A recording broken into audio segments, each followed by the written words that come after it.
Magandang araw sa inyong lahat. Tayo po ay magluluto ng adobong atay ng manok. Ang ating sangkap. Atay ng manok, sibuyas, liver spread, bawang, toyo, suka, or cubes, betching, kamatis, carrot, patatas. Nagluto na po tayo. Hintayin natin maging light brown sila. Okay, luto na ang patatas at carrot. Pwede na natin hanuin.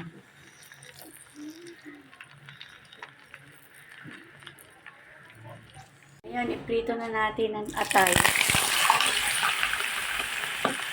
Ayan, okay na. Luto na ang atay. Pwede na natin hanguin.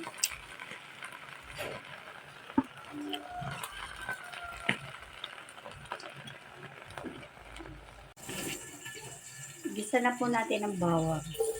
Doon na po sa pinagprituhan ng atay natin igisa. Kasi nandun po yung lasa.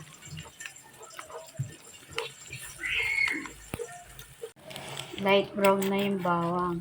Lagyan na natin ng sibuyas. Sabay na natin ng kamatis.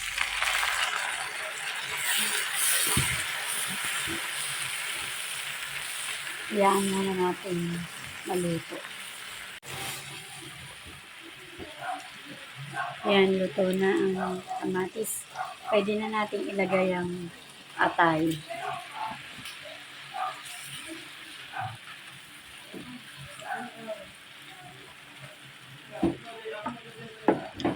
Bigyan na natin ng suka.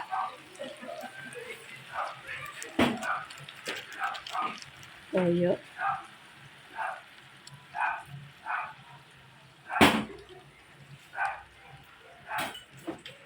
Bigyan na natin ng liver spread.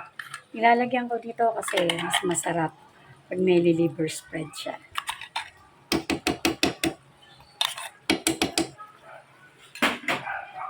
Okay. Ayan natin kumulo. Pwede na po natin ilagay ang nor cubes.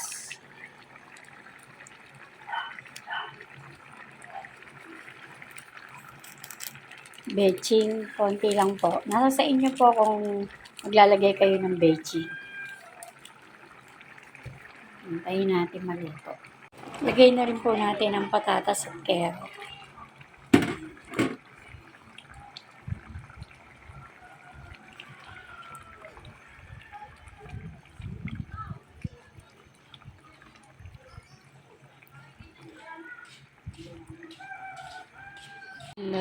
Ayan, luto na po ang ating atay ng manok.